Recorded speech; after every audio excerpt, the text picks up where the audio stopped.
In December 2008, Supreme Master Ching graciously met with our association members for an international gathering. It was a joyous occasion as Master and disciples reunited to meditate and pray for peace. During her visit to meet with our association members, Supreme Master Ching also spoke of the teachings of past masters and answered the spiritual questions of fellow initiates. Throughout the ages, compassionate, enlightened masters have urged people to surrender to the greater universal power by seeking the divine within, from which all other goodness and happiness follow. This message was echoed again in the teachings of Lao Tzu in the Tao Te Ching, which Supreme Master Ching shared with our association members during the international gathering on December 13th, 2008.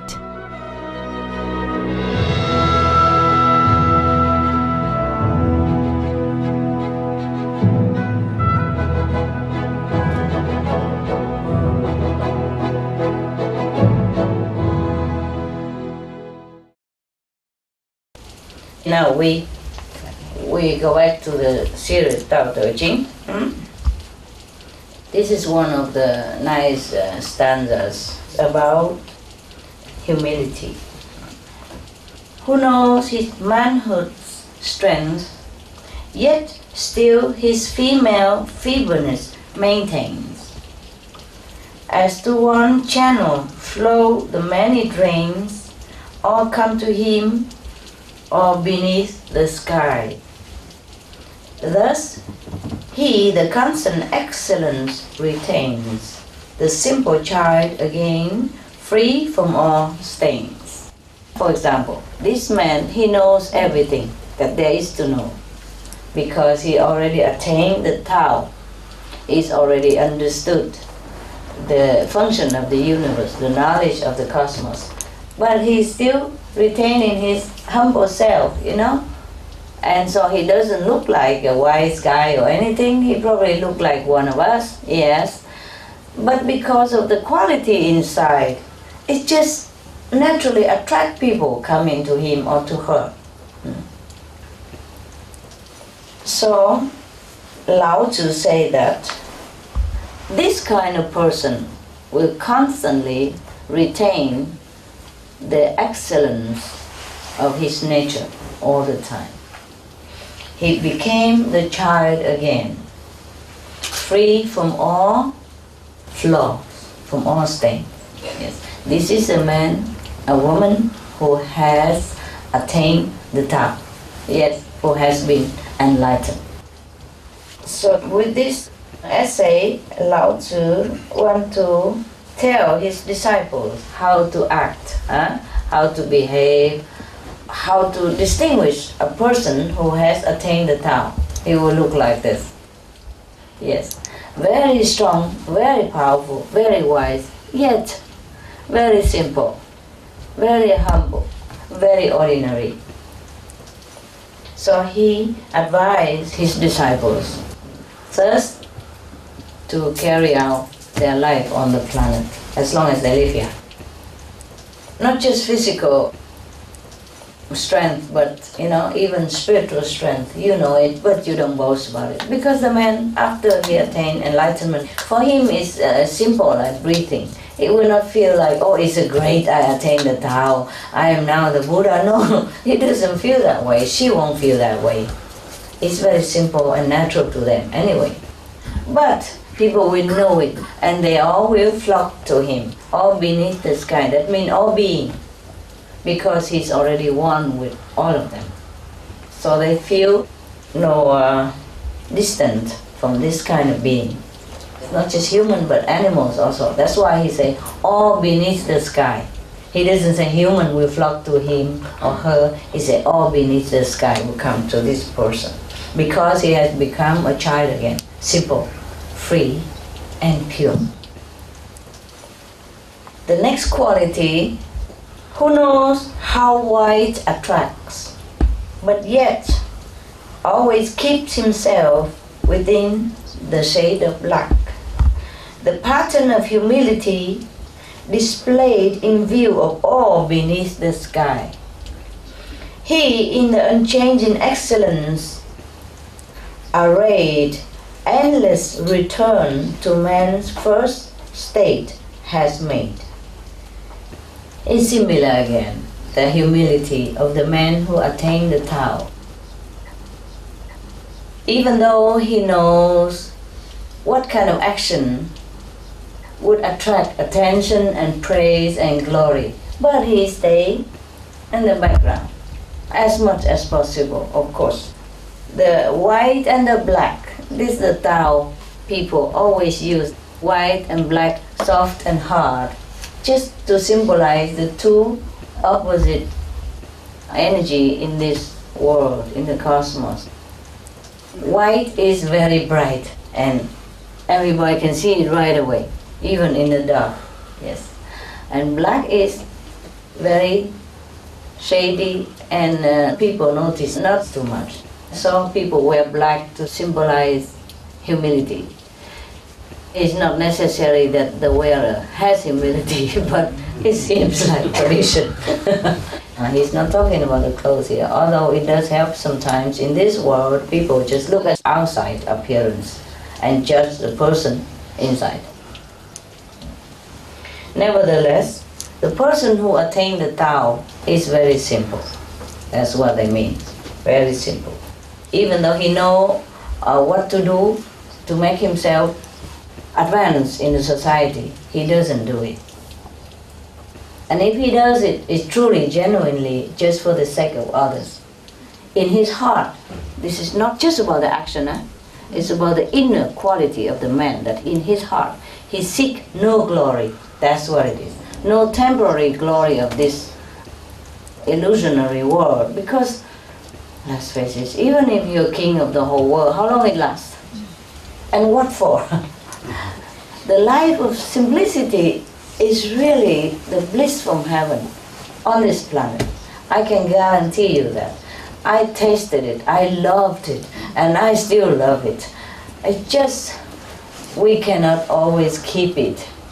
The man who attained the Tao always display his humility instead of the ambition for glory. You can feel that, no matter what he does. Yes. So, Lao Tzu doesn't mean the outward appearance or the outward action only, but he means the truth inside of that man. And it would be best if his situation even allow him to be always humble and simple. For example, but if you are the king or if you are a high officials of the government, when you go out in a function, you just have to dress good, like everybody else. But that doesn't mean that you're not humble. It depends on the situation. So suppose a person who is very enlightened, but he's already in the good governmental position, he can't just say, I wear sandal, I have flip-flop, because I have to be humble. I have to display my humility. And I don't wear tie because what for? I don't wear suit. I just wear a long cloth or something because I'm humble. It's not necessary like that. What the master meant here is the true humility inside, which is hard to attain and hard to see even. Because most of us judge outward appearance, and that's the problem with us. That's why we miss many opportunities. That's why we don't know what is good and what is not good. That's why we cannot recognize the saint from the profane. And that is a pity for us. But some of us know. And it's lucky for these people. This is what we have to know. The knowledge of discrimination between the highly developed being and the less developed being. That's very good for us. If we want to follow the Tao, if we want to be in the company of the saints and of the wise, then we must discern this. And we treat others with love and respect, normal. But we treat the saints differently. We have to adhere to them. We must be with them in order to nourish our spiritual practice. The supportive energy of the saint mentality is very, very good for us. In any endeavor, not just spiritual practice. He in the unchanging excellence array, endless return to man's first state has made. Just similar to the stanza above, that man returned to his original purity, like a child again. Return to man's first state has made. The primordial state of manhood, of human, of being, is the original self. So he will return to that. Whoever always adhere to the primordial excellence, the cosmos excellence, will retain the innocence of childhood all the time. Now we come to third stanza. Who knows how glory shines, yet love's disgrace, nor ever, for it is pale. Behold his presence in a spacious veil, to which men come from all beneath the sky. The unchanging excellence completes its tale. The simple infant man, in him we hail. The man, the woman, the being who knows that in this world, power, glory does attract attention of people and does glorify him. But he prefers the humble, the ordinary life, and not seeking to glorify himself personally or officially. The one who knows the power of glory in this world, yet do not seek to find it. This is the man who has returned to the simple, infant state of his mind, to which man come from all beneath the sky. This kind of man will attract all beings to his feet, even though he doesn't want it. The less glory he seeks, the more glory he will gain. Not in a sense of a worldly gain, but in some different kind of glory. The glory of love, the glory of unconditional services. He will attain all that. All will flock to him because he has returned to his infant state of mind, all pure or innocent. So similarly, we the practitioner should try to adhere to this principle.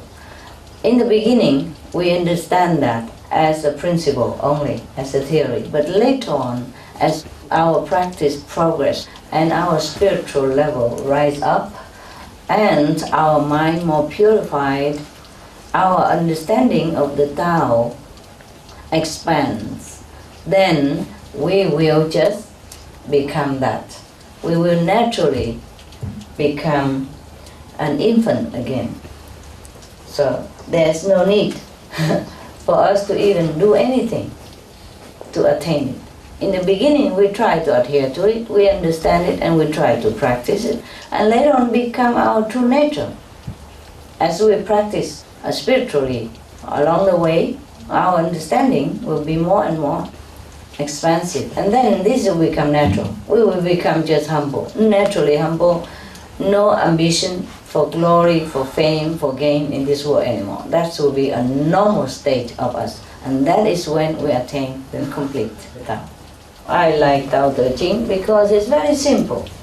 It's one of the most sophisticated Bible of the world, the most famous, the most translated, the most loved, yet it's very simple, like in plain language, and everyone can understand it. At least the translation into English is simple. Even though the translators have tried very hard to make it more poetic and more sophisticated, even then it's still as plain as my nose that you can see. All right, you retain this state of mind and meditate, okay?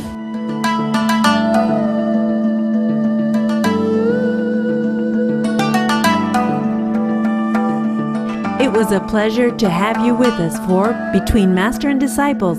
Up next is Animal World, our co-inhabitants, right after noteworthy news on Supreme Master Television. May the Providence bless you and your loved ones with happiness and inner peace.